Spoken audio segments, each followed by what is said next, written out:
Hello there. Welcome back to another Think With Me Thursday. My name is Justin with Effective. And today, I really don't have anything planned for this stream other than digging into my Obsidian vault. Maybe we'll talk about some other stuff with YouTube too. But would love to just have you here. Welcome. Appreciate you being a part of this today. It's another lovely day in Effective land over here. Apparently, that's what I'm terming my studio these days. But yeah, we're going to dive into my Obsidian Vault for a little bit. Last week, we talked a lot about a variety of different things that just kind of spawned from random discussions. And so definitely want your input today. Any questions you have, things that I have thoughts or opinions about. But number one, what I want to give you today for joining this stream is our Remote Work 101 guide. So we'll pull it up on the screen here.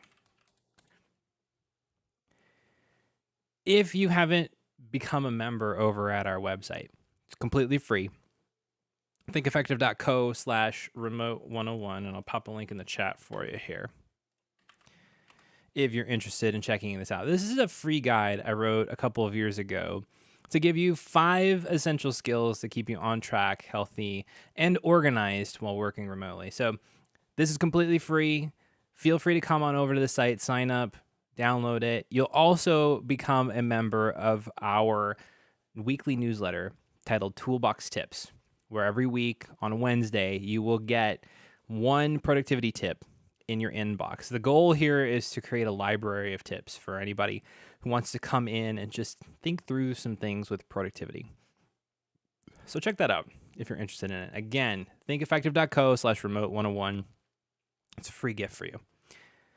But yeah, today, a lot of things on my mind, frankly. Lots of things on my mind. Last week we talked about I wasn't really engaging with Obsidian all that much outside of these live streams. And that's pretty normal for me lately. Hey, welcome, Zoltgwin. Glad to have you on the stream here. You know, some of it I've actually just been realizing myself lately that I have been finding this mental resistance to doing productivity stuff lately.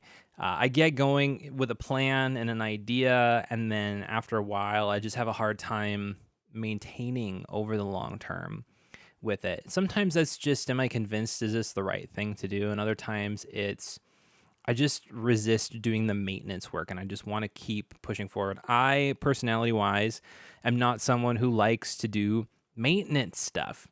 And so I need to figure out a strategy for myself to figure out, like, how do I maintain things in an easy, simple, low friction way? Because you can't just let a productivity system or PKM system go without any engagement or maintenance on it whatsoever. But how can I do that in a way where I don't feel overwhelmed by it? How do I make sure that I'm setting aside time for myself to do things like a mind sweep? Because sometimes stuff just gets gummed up in your head, right? And you need to get it out on paper or into a system. It's choosing that one trusted source. Curtis McHale. Wow. Sorry, Curtis. Can't pronounce your name today. Curtis McHale had an interesting video on that about using Things 3 as kind of the central hub for everything PKM related and GTD and all of that. And his main point of the video was just pick one source of truth. And I think he's 100% right at that. And I left a comment on his video and said, this is a great piece of truth, but it's honestly the one thing that I struggle with doing consistently is picking that one source of truth and sticking with it over the long term, because again, it all comes down to maintenance, and maintenance is not necessarily a strong suit for everybody. But I want to dig into a little bit today, just some high level stuff too that I've been thinking about in regards to this channel and this business. We're going to go behind the scenes here. You're going to get a little bit of a peek. If you're not a YouTube creator, you're going to see some stuff today. So I just want to give you a little heads up on that. So we're going to dive in here real quick. I'm actually going to take you into part of my channel dashboard inside of YouTube, because I've got some stuff that I'm trying to process through, and I'm not quite entirely sure how to handle it in terms of the business. And so I've got to sort this out, because if you've noticed over the last 6 months, like I took a break last year from creating content.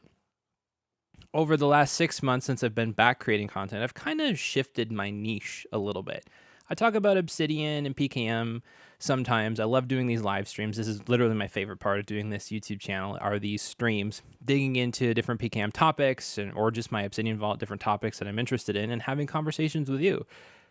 But my pre-recorded videos that I've done have been all over the board in the productivity, time management, PKM space. Some of them have been good.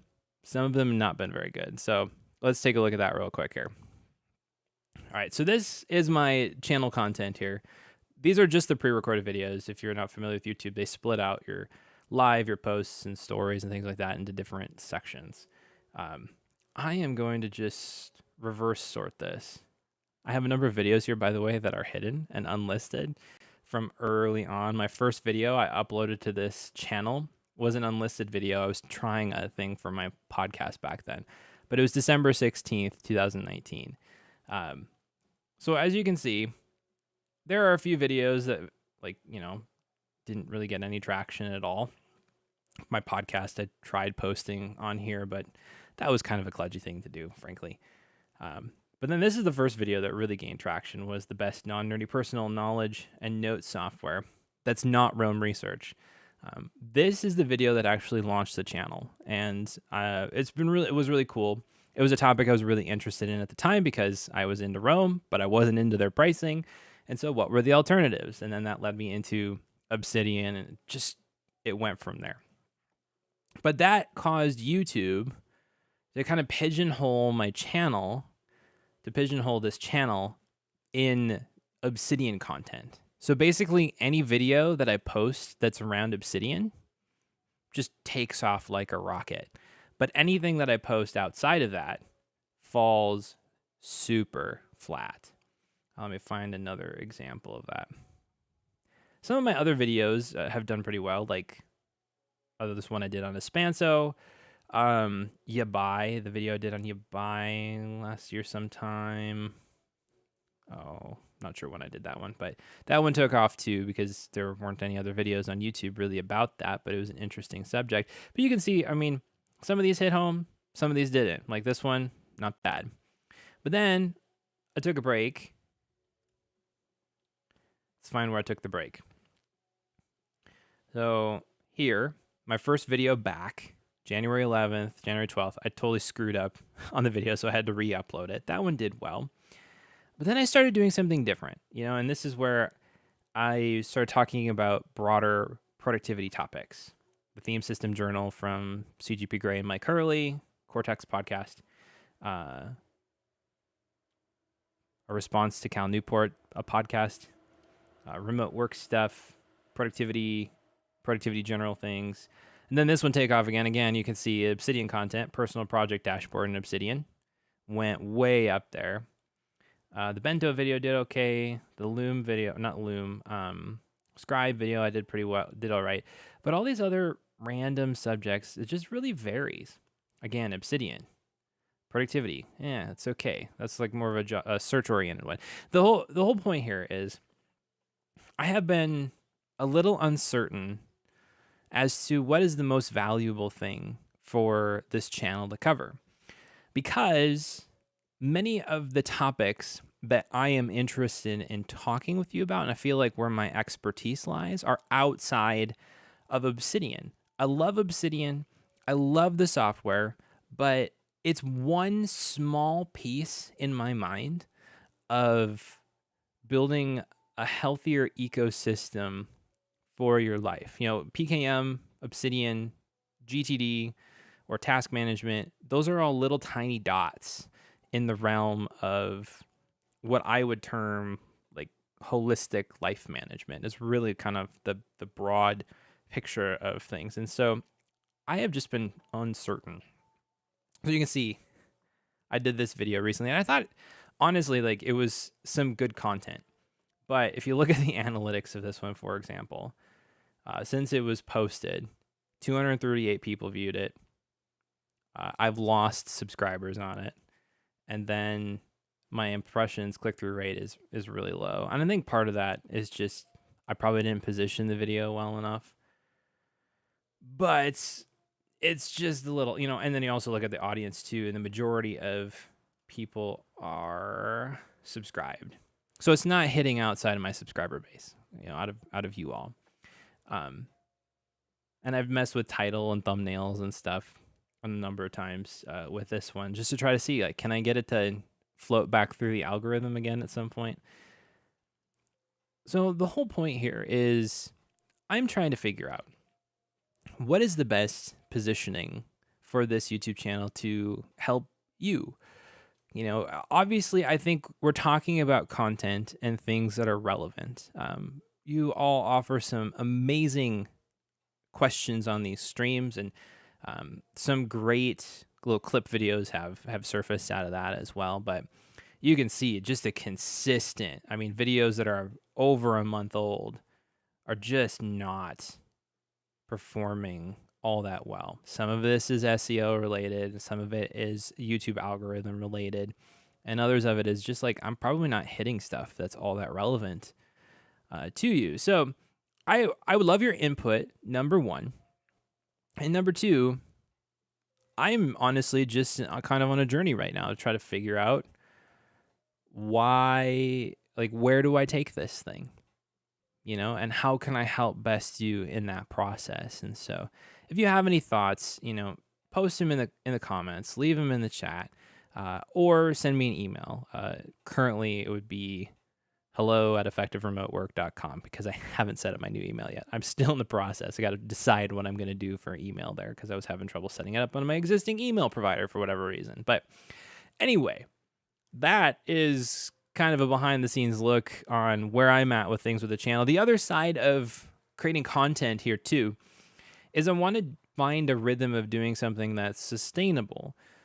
What I was doing before by doing a podcast, weekly pre-recorded YouTube videos, plus a full-time job, it wasn't sustainable by any means. I want to be able to find a rhythm to where I can create the most helpful stuff for you, but that's also keeping me at a good pacing for things, because being a content creator is not easy. It's a lot of hustle, it's a lot of grind, and a lot of that too can be really driven towards burnout. So yeah, that's just kind of my waxing poetic on that for today, is trying to figure out where to best hone in the content for this channel going forward. These streams are excellent. I love having conversations with you. I am considering collapsing all of this content into maybe a pre-recorded video podcast. So we do a video podcast on the channel, plus an audio version of it. We'll have transcripts available and things like that through the podcast feed. But then have that be kind of the primary content generation for this channel. It would be focused on a number of different topics, and it'd probably be very similar to the podcast that I had previously, Process. If you haven't checked that out, feel free to podcast.effectiveremotework.com. That's been on hiatus for the last year. I'll probably bring it back, but it'll be rebranded differently. And then we'll just kind of go from there and keep it on YouTube and the podcast and use that to generate content other places. And then continuing to do some of these live streams. I think the long form content works really well, but it's a matter of finding something that resonates. Because I know a lot in the productivity space, people resonate with discussions about tools and apps. How do you do the thing in the tool? How do you make it all work with the tool? And to me, while I don't mind that approach, it's also, I think, healthier for me to think bigger picture, because that's just where I naturally go. So it's a matter of trying to find the balance between all of that, I guess. But with that, I think it's probably some time to dive into Obsidian for the day. I, again, have no plan on where I'm going to dig into in this. If you have any topics you're interested in checking out to see what I have covered in my vault, I'm interested in exploring with you too.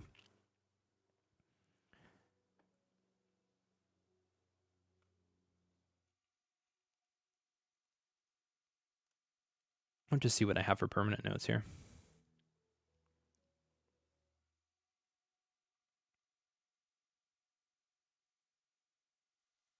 I like the way when you use a tag in the YAML front matter, I like the way it renders in search. You don't have the preview for it. I think it's just a lot cleaner, especially when you're searching for a tag. I don't need to see where the tag is in the note for the most things.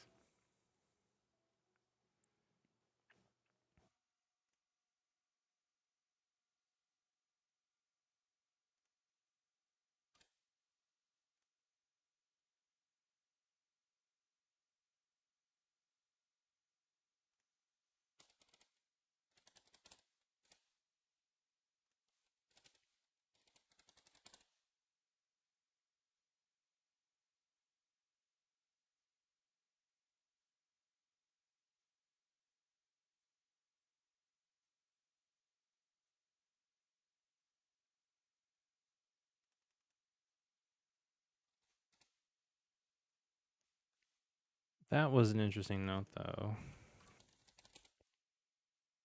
Let's see.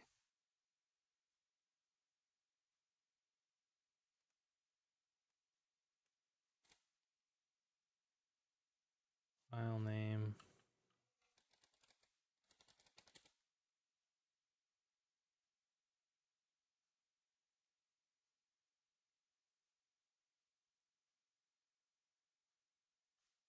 Yeah, Chappie. Happy to do that. Chappie's asking in chat, could you explain how you ultimately develop your evergreen notes? Reading an article, commenting on it, fleshing out those comments.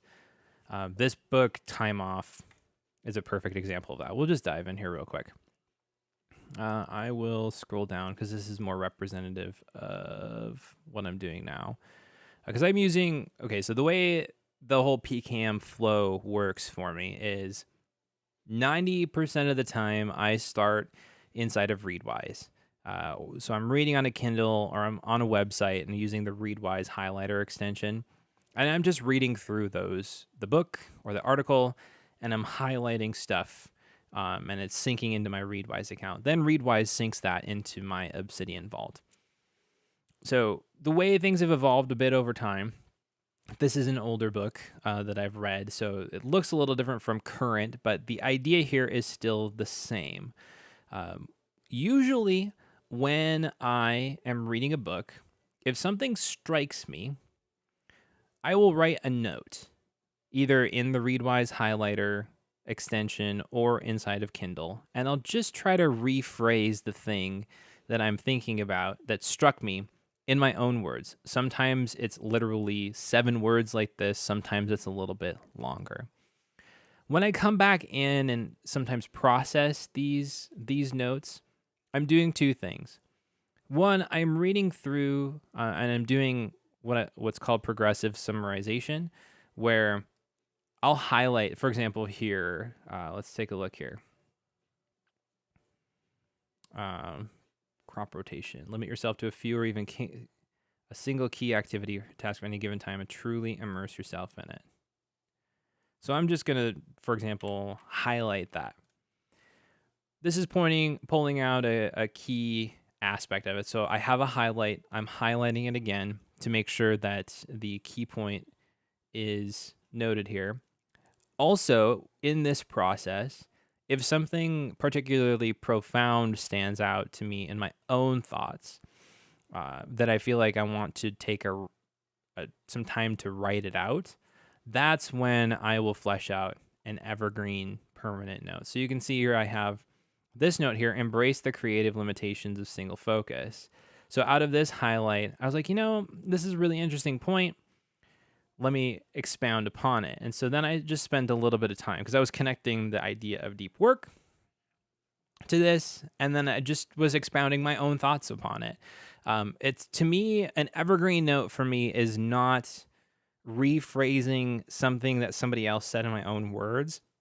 It's taking my own thoughts and adding it to the conversation. Sometimes this is a remix of ideas and I'm connecting between 2 different worlds, such as in this case, the book Time Off and the book Deep Work. Other times it's something sparks a thought.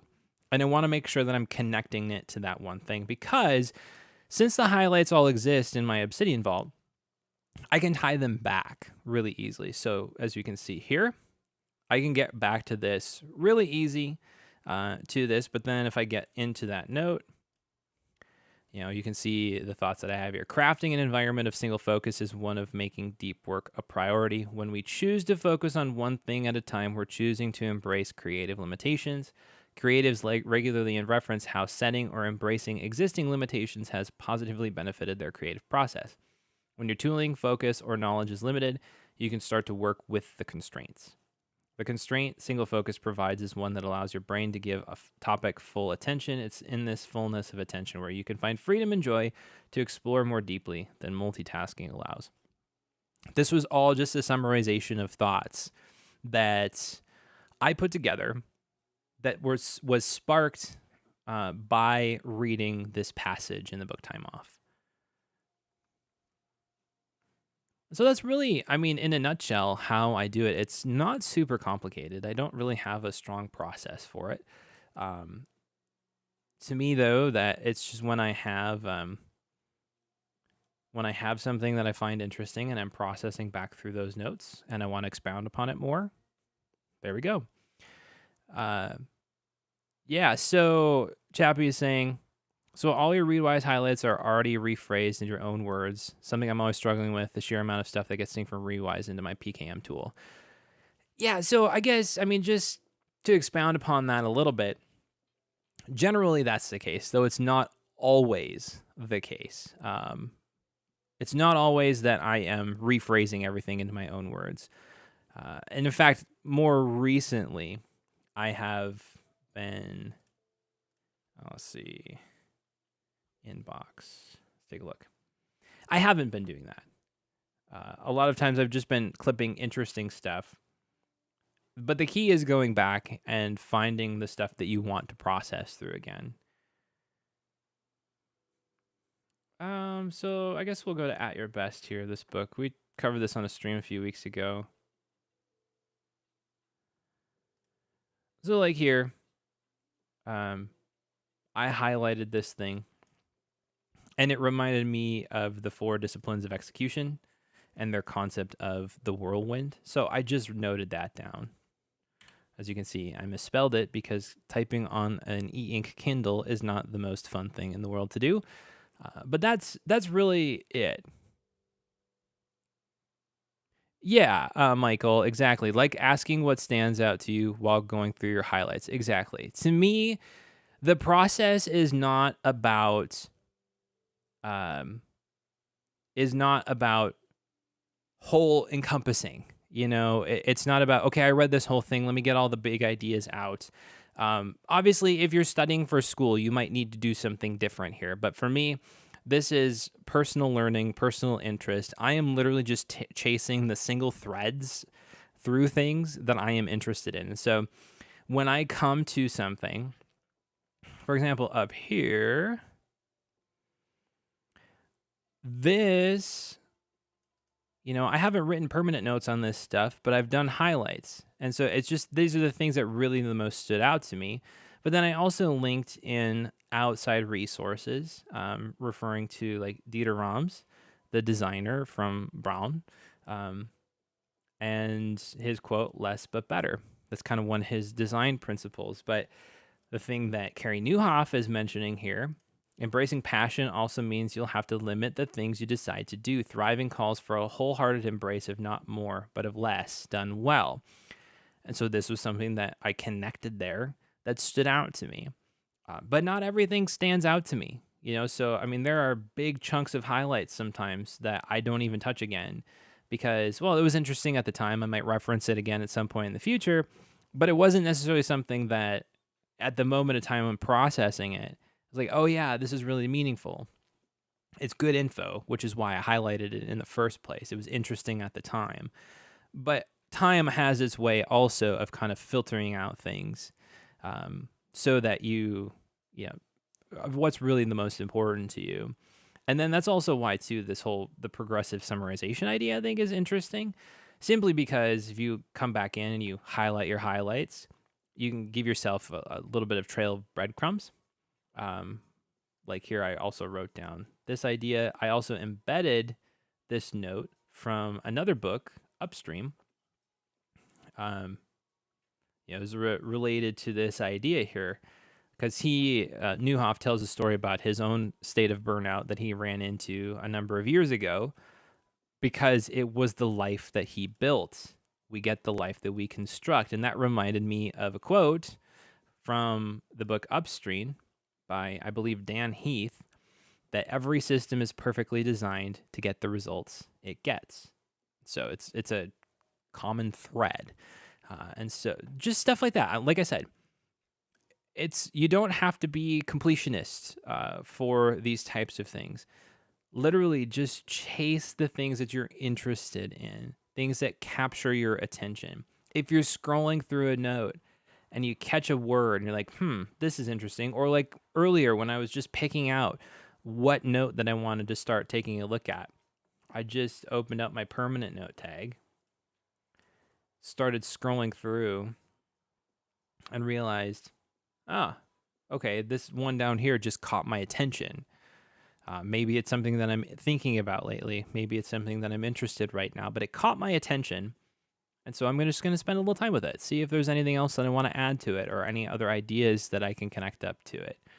I'm definitely not a person who tends to think of a PKM system as the place to put everything. To me, it's an external thought workspace that allows me to further refine ideas and connections that I'm already making through the materials that I'm reading, the things that I am learning. Yes, your PKM tool can help you uncover additional connections that you might not have made otherwise. But all the work's happening up here. And this is the thing that I'm going to come back to over and over and over again is you are the center, whether it's a productivity system, a PKM system, you're the center of that. All the work happens here. The decisions happen here. The creativity happens here. It's just that you're putting that work onto an external canvas so that your brain can make more sense of it more efficiently. You do this with paper and pencil too, or a whiteboard. It doesn't have to be something digital. When you get thoughts out of your mind, or you pull things into a place where you can see them, such as taking a highlight on something that was interesting to you, your brain treats it like an external canvas. There is a study, I have to find it, but there is a study that basically shows that even a sheet of paper on your desk, your brain will treat it like an external canvas of itself, like an external part of itself. So that's really fascinating. And I really see PKM systems as a part of that. It's a subtle difference than a lot of other language out there, but to me, PKM systems, the most value that they bring is being able to externalize thoughts, not necessarily so you can go back and revisit them, but just so that you can continue to develop them over time, if that makes sense. I'm sure there are tons of notes that I've taken in here that may or may not see me actually revisit them at some point. But the point is that I've made the connection, and that sometime in the future I may stumble upon those things again, and they'll have new meaning to me in the future. But I might not see them for a while. So there is that piece of it.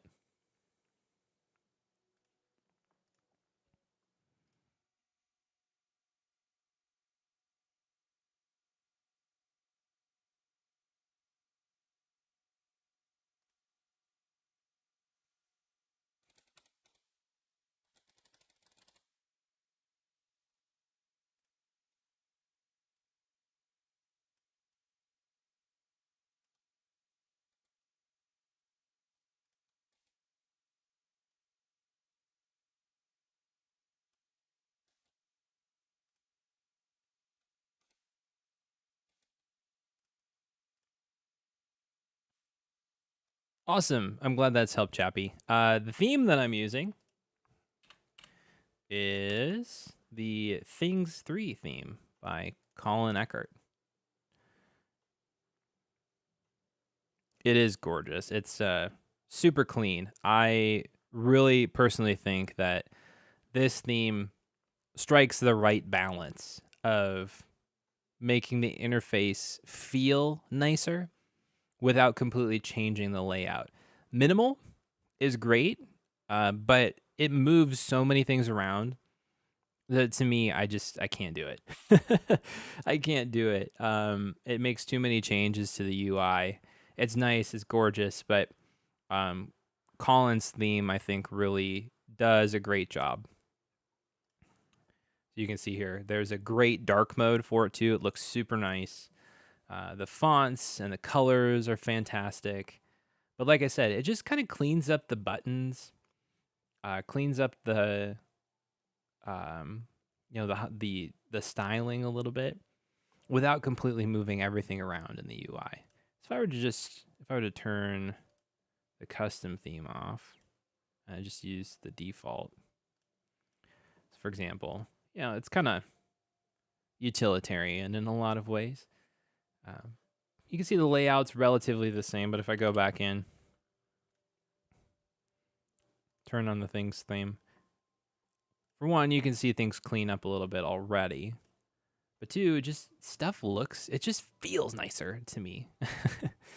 I will be a little honest, and it's probably the truth that the original Obsidian theme feels like it was designed by an engineer, because it probably was. No knock on the person who did it, but it definitely isn't as aesthetic that I like. I love the aesthetics of Things 3 and the usability of that tool. But yeah, definitely recommend this one if you're looking for something different.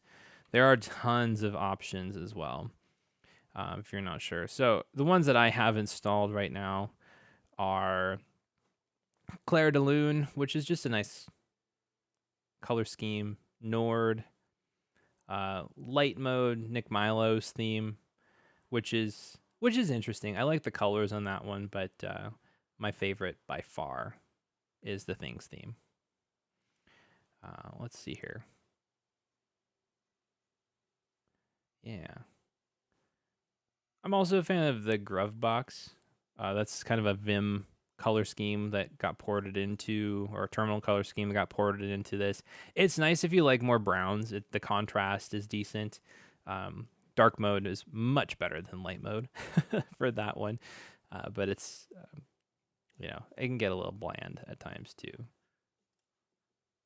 I like to use dark mode, but for the stream, it gets a little difficult to see. And so I usually keep it in light mode just for that reason.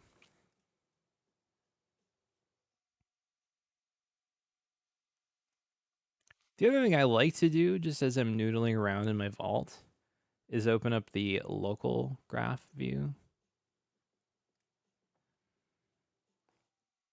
Because you can start to see what you've already connected in here. So you can, even just one layer out from this, you can see that sleep is connected here. Burnout, my leisure map of content, the book Time Off related here. James Clear's theory of cumulative stress. But if I open this filters up and I just scooch this depth up to 2, you see all of the notes that are now in the orbit of this one.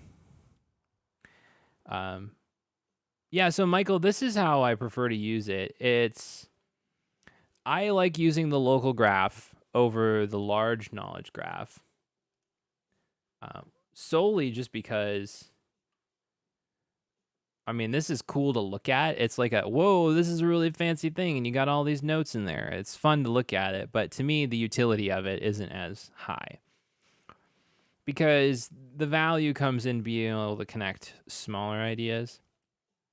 And then you can see this note is just insane here, because I've got all these permanent notes connected off of this book, Time Off. I spent a ton of time going into that. And I haven't nearly done that as much for other books that I've read since then. Just kind of fell out of the habit of doing it. And my style has changed a bit too in that process.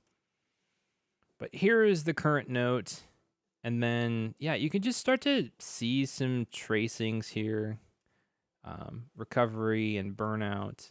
The other thing that this is really dependent upon too is not just linking notes directly, but I love to have these kind of intermediary topic notes. This is why I like using links instead of tags. Tags obviously do show up here if you put them on, if you turn them on. You can turn on showing tags here. But the way that I use tags in my vault is kind of note. So a category of a kind of note, not a topic area. This just helps me kind of split my notes up more easily this way. But then if I have a topic that I want to connect a note to, then I'm just using these links. You can see that I have basically no, let's see, I basically have no note for these because they're just topic areas that I want to make sure that node is connected to. And I can use those because the way Obsidian works is that even if you have a link in here and you don't have a note, it will still show up. So if I create a new note and I type in recovery, you can see that that note gets connected there. But I'm not going to do that because I don't have anything else I'm going to write there now.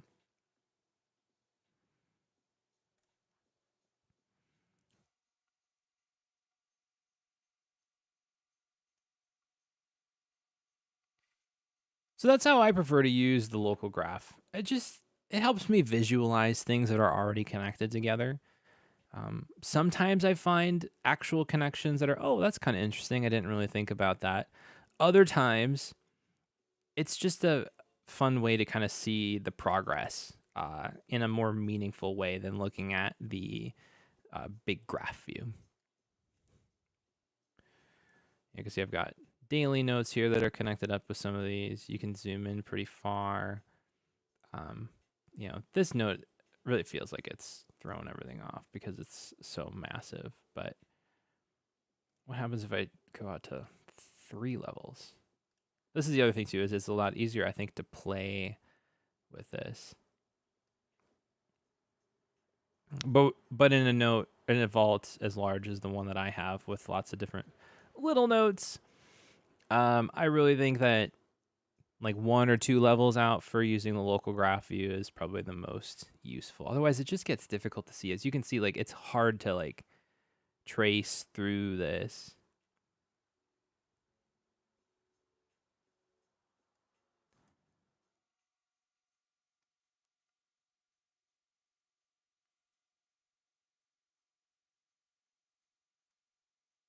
But there's lots of interesting stuff in here too. Many, many, many different connections.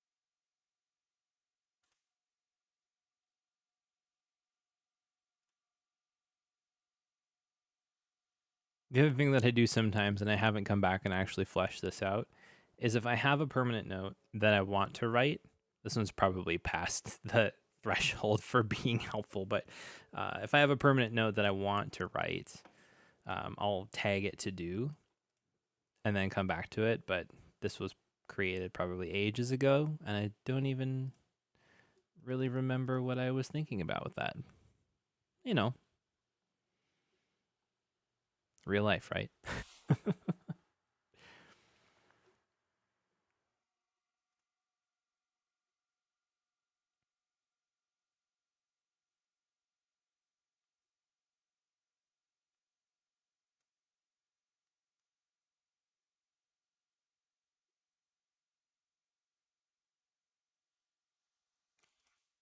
Speaking topically on this, I've been slightly adjusting my view on this specific topic here. I think this book time off really influenced me in a lot of ways, and I'm not sure if all of it was positive. Leisure-based productivity is focused on our holistic impact on society versus just our output at work. So one, I think that broad philosophy, I agree with that. I think basing our output on work solely is one thing that I think has really been detrimental to modern work culture, but also the productivity movement in general, because we tend to just isolate work. And if we're productive at work, we had a good day. And if we're not productive at work, we had a bad day. I mean, I'm really reductionist in that view and just explaining it that way. But that to me is partly how it comes across. And so it's just something that we have to be conscious of as we move forward with things. So I agree with this sentiment. But in specific here in this note, the idea is like, oh, well, what if we prioritize leisure in our lives and then involved, work in the midst of that? I don't know if I'm fully on board with that altogether. I think we need to make more space for leisure in our lives. Yes. I think if workplaces allowed people to invest in community and in their health, I think people would be a heck of a lot better off. But it's coming at it from a holistic view, not just a like leisure and work view, because even in this context there's a lot of dualism, leisure and work, life and work, and I don't think dualist thinking is really all that helpful. I think taking a holistic stance on what are the different aspects of life and how can I invest in all of those, including work, including leisure, including relationships, I think is a much better way to put things together. I've been really intentional to try to do this over the last couple of years, and it's been really helpful. It's also been helpful that I've had different employment situations that have been supportive in that. Yeah, dualist as in like there is two things. Like there's leisure and there's work. Or there is life and work. We talk about work-life balance. That's really what I'm talking about, is like the dualist nature. Maybe I'm not using the right word, but that's kind of what it comes down to in my mind, is like we tend to split things into twos when they're a heck of a lot more nuanced than that, and there's a lot more to it. So for example, in the case of like work-life balance, it's not just work and life. Work is one part of life, and there are many parts to life that need our attention, need our time, and need our focus. And so being able to take a step back and look at the big picture differently versus this duality situation, I think can bring a positive benefit to how we approach productivity, how we approach work, how we approach our lives altogether. Hopefully that made sense.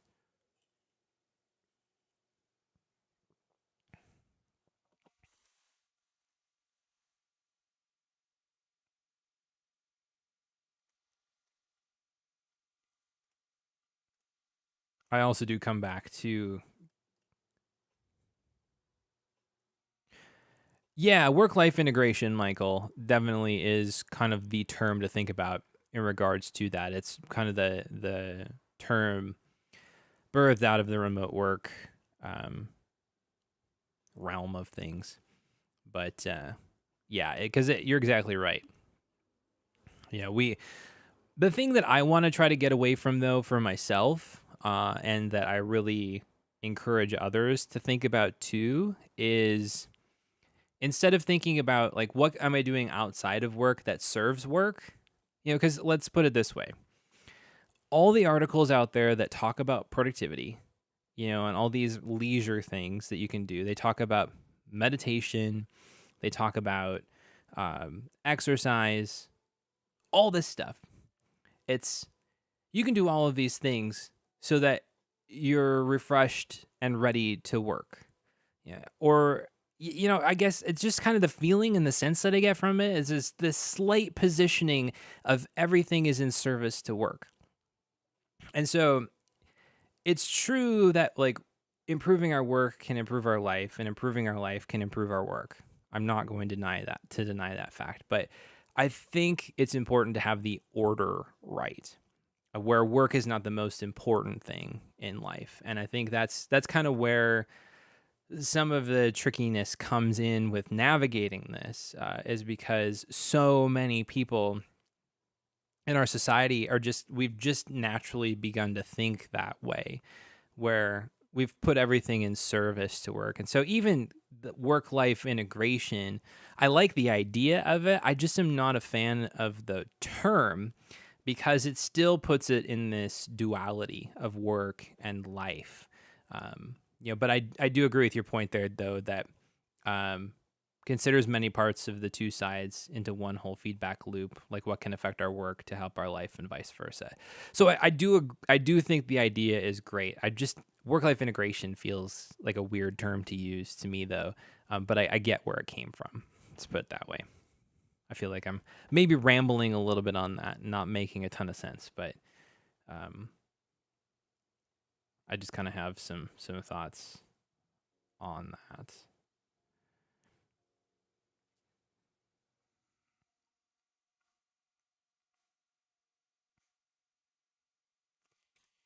Here's something that I found interesting from the book Time Off. And again, most of my permanent notes come from here. Caffeine interrupts your body from regulating the circadian rhythm. I didn't know this until I read this book. But adenosine tells the body that it's getting tired. It's the chemical in your body. But caffeine binds to the same receptor as adenosine does, which tricks our body into thinking we're not as tired as we actually are. And so even consuming caffeine regularly, which I do. I had coffee this morning. I love coffee. Yeah, you're welcome, Michael, for that insight. Glad to have the conversation. Thanks for chatting it out here too. It's always fun to have conversations about this stuff. But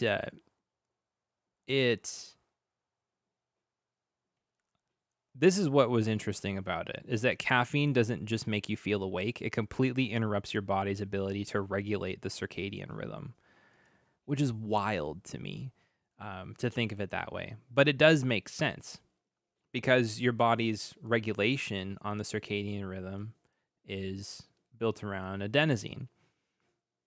And then also probably melatonin too for getting your body to sleep. So there's a bunch of different chemicals in your body that help you sleep and wake. And then when you have caffeine in the mix, it can kind of totally mess all that up.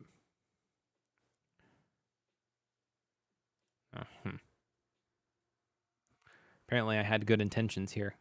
Never got to that permanent note.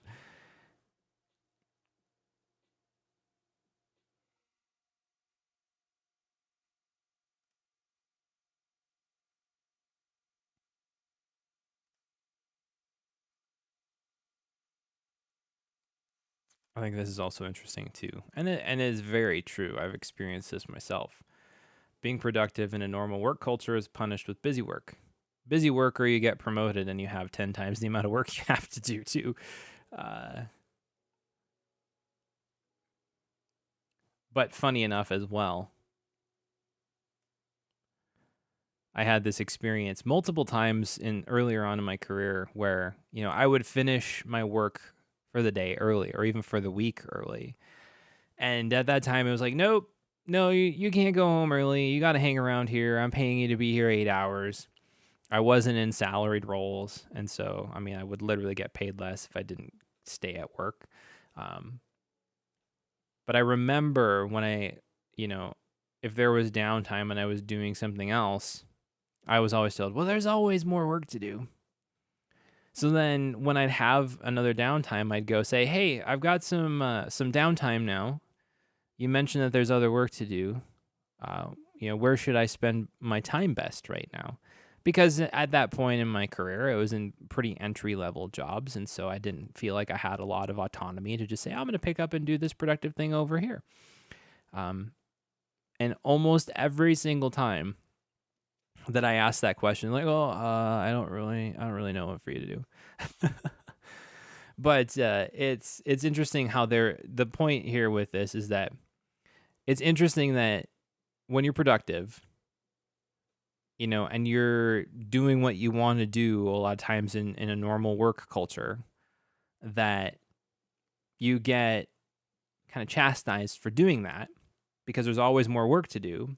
But when you have downtime and you try to find more work to do, people are like, I don't really know. So anyway, it just was an interesting thing that happens. There's not always more work to do. And I think we need to be okay with that. Sometimes there is a cap on the week on where it's okay to say no to doing things. Like, you don't have to just say, okay, well, I've got, another 3 hours or 2 hours today. I better fill this with work. If you're caught up, take some time to be creative. You don't necessarily have to do things outside of your work focus, but you don't necessarily just have to be cranking through a task list all day long either. Take some time to learn, to read, to research, to explore a new subject area that's relating to your job, or maybe to brush up on some skills. There's always amazing things to do, but sometimes, our work culture can condition us to taking an alternative approach that's not necessarily the best for us. Like thinking that we just have to be cranking through busy work tasks when we have free time. So anyway, that's a little bit of a rant on my part, but that's been my experience, frankly. And a lot of small businesses act that way too. Unfortunately, there's a lot of entitlement that can come into place too on both sides of the equation with business leaders, business owners, and also employees. Well, I'm paying you, so you do what I want you to do. I own your time, which I don't agree.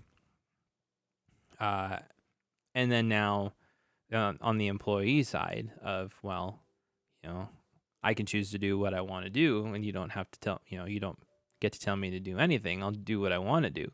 I mean, there's challenges in both. I mean, working in a workplace is a trade-off from both sides, right? You agree to go get a paycheck from somewhere in exchange for giving up a little bit of freedom to have a job and to do the things that they're asking you to do. But on the employer side, there is a responsibility then to take care of people. Yeah, Jason is mentioning, I quit my 9-to-5 job cycle 10 years ago. I've been self-employed contractor ever since. I now value my time far more than anything else. Yeah, and honestly, this is one of the decisions that I have on my plate too. Do I take a full-time role, or do I try to be a full-time contractor, or business owner, creator, to go down that road? I too value my time very heavily now. And that's partly as a result of working in a fully remote company that let people take autonomy over their time. One of my biggest challenges and looking for other employment has been, am I going to feel like I'm giving up more autonomy than I want to give up to take this thing on? Because there's so many things that I value, and there's so many habits that I've built in my life as a result of it. Such as being able to take breaks during the day, or exercise during the day, because that tends to be when I exercise the best versus early in the morning. And so, yeah, to me, having full autonomy over time, whether you're a contractor or in a remote role, and being able to put the value on that time that is the most meaningful to you, I think is incredibly important to maintaining health long term. I really do. It's kind of wild just to see the fluxes and flows with remote work and with the back to the office movement, and how there's so much resistance in culture to making changes in that place just because it's the way that we've always done things. Jason's going on to say, the skill of a good manager is to instill ownership. The best employees are the ones who care about the success of a project.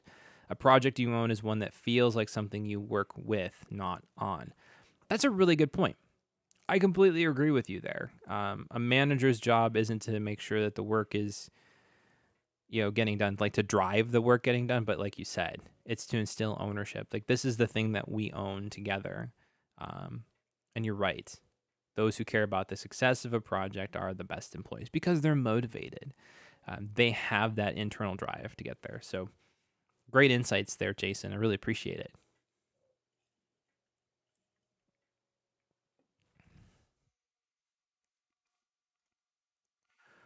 Where to next?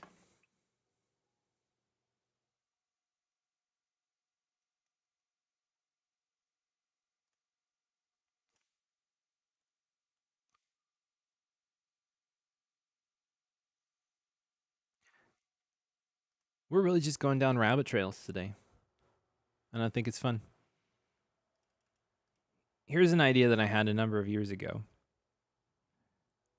I remember reading an article by somebody, and I think it was Karashdini, who he was talking about how you can use tools to nag yourself to get to something, but in reality, like you have to self motivate. And to me, that just really coincided with the idea of codependency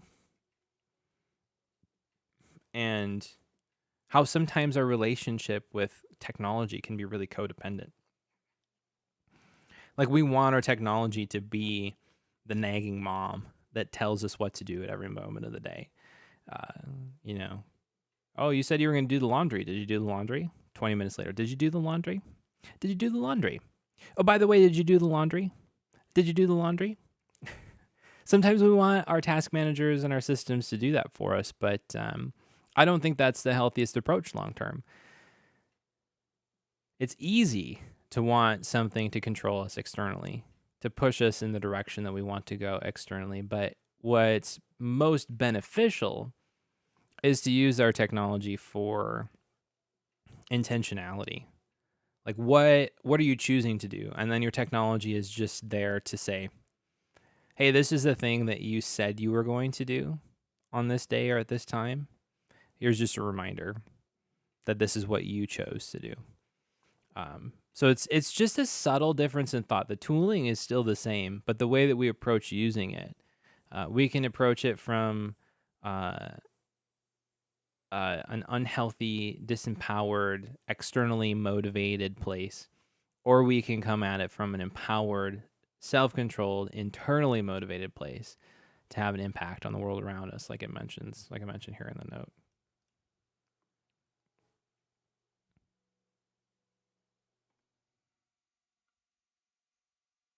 Yeah.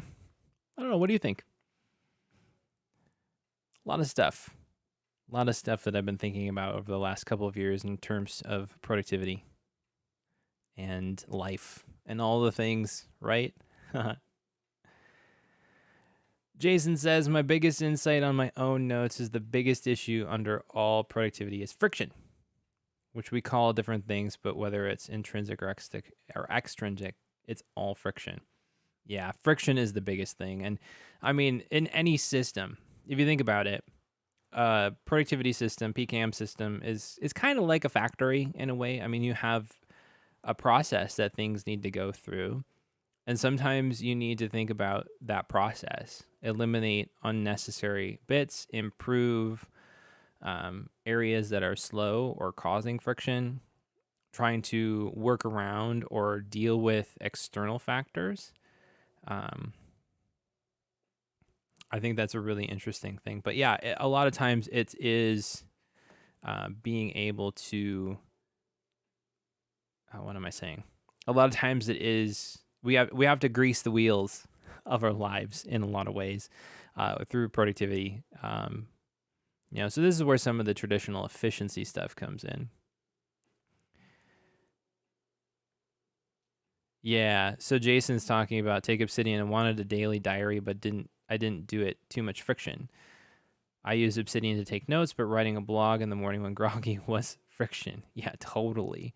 I can get that. Prime example of this, recently, like last week on Thursday before the live stream, in that morning, I went out for a mountain bike ride at like 7:30. I don't usually do that. And I was groggy. And that was a bad idea because I ended up totally crashing out on my bike because I wasn't locked in while I was riding the trail. And so it's like, it is like, are you doing things at the right time? Are you doing things in the right way? Is there uh, is there something that's not working for you? Um, Coming back to the Obsidian example, this is where I think Obsidian could be really powerful as a task manager, project manager type thing because of the flexibility.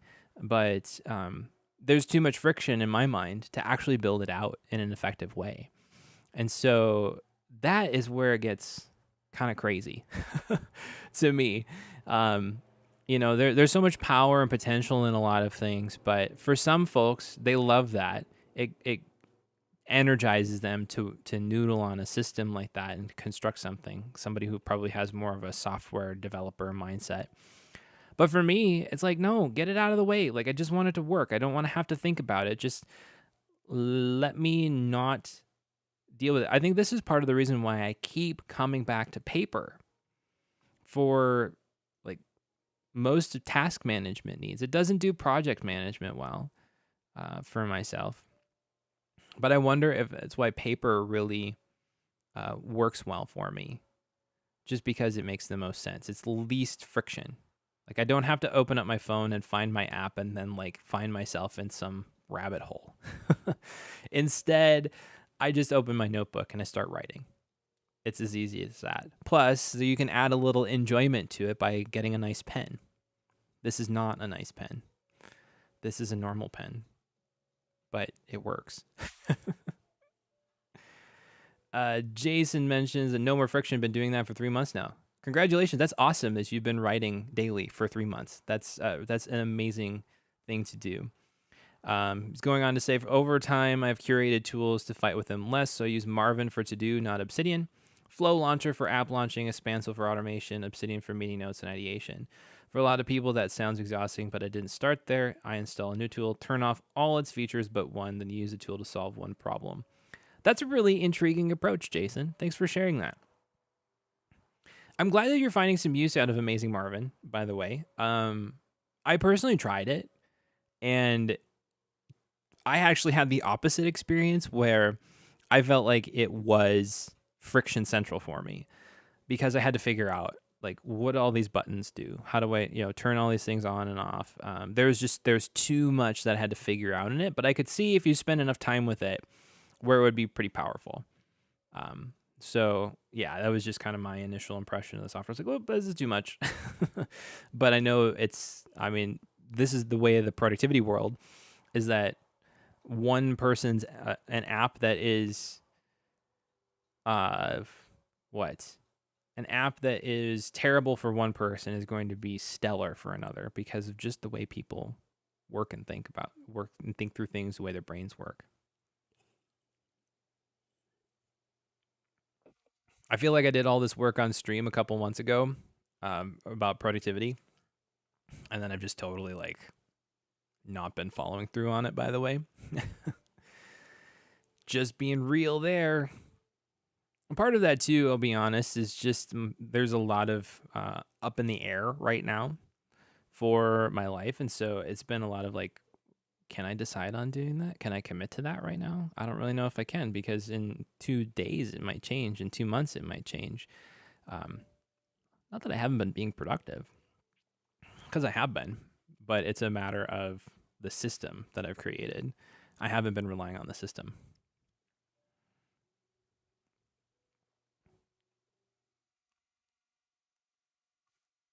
So Jason, when you're looking to export from Obsidian nicely as HTML, are you looking for like something to publish with that, or are you looking to just maybe like copy something out of it in HTML so that you can blog it or something like that?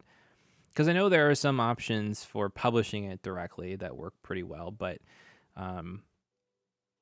yeah, I'm not sure as far as the opposite of things.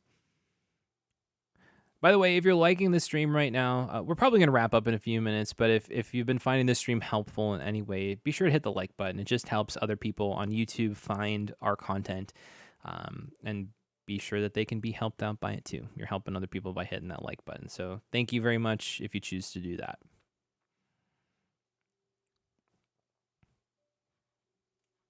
Let's see here.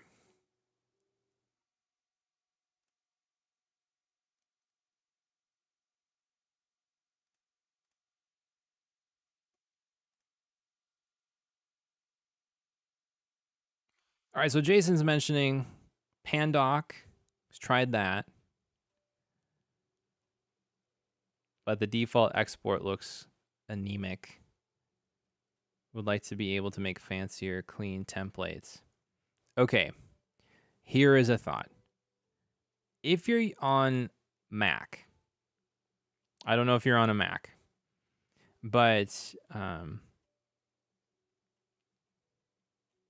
let me see here. Oh, wait. No, never mind. That's not HTML. Shoot. I know Brett Terpstra is marked.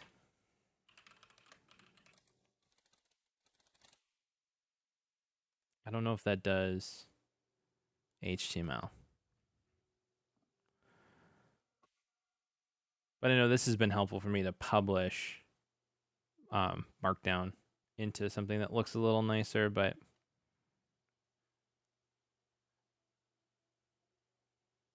yeah. It renders Markdown, but let's see here.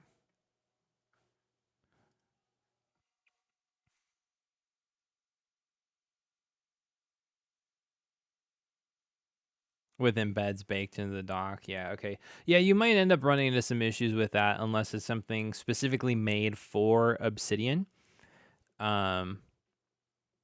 Simply because it might get a little tricky to do that. Because I know like Obsidian's embeds, like for notes, that's semi-standard, but it's not actually standardized. And then for something like an iframe, for example, like with a YouTube video, not entirely sure what might serve you best there. Text.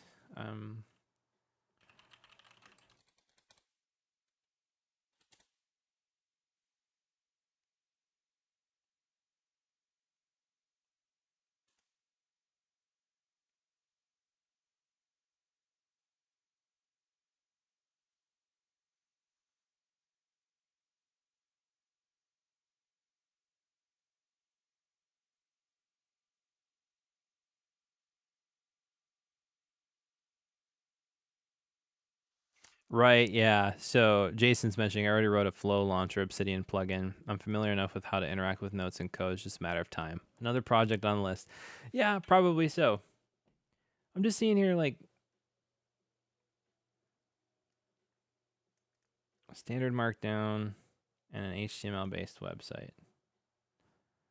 I don't know. Maybe?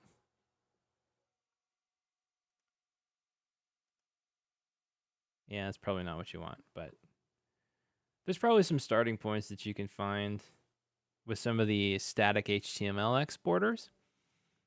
Anyway, you might be able to just copy paste some code out of there or modify it a bit and work with it that way.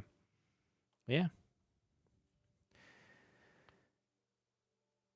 I think we're going to wrap this stream up here in just a second. I appreciate everybody for hanging out today. It's been fun. Some really good conversation too. Jason, thanks for all the insights you're sharing about how you're picking tools and workflows. That's some really helpful stuff. So if you're watching this after the fact, be sure to check out the chat. He's got some interesting stuff that he's sharing in there. Check out the chat replay. But then also, we just wanted to remind you too, again, what we talked about up front on this stream, that if you would like our free guide, Remote Work 101, head on over to thinkeffective.co/remote101. 100% free. You can go and just sign up for an account over there. You get access to this, plus all of our other free guides and our weekly Toolbox Tips newsletter that comes out generally on Wednesdays. And so if you're interested in signing up for that, we would love to have you over there as well. But ultimately, thanks so much for joining the stream today. I believe next week the stream will be on a different day other than Thursday. So we'll just kind of sort that out. Be watching for your... just be watching in your YouTube feed for when that gets scheduled. And then, yeah, I'll see you then. But until then, stay effective, right? Thanks, everybody.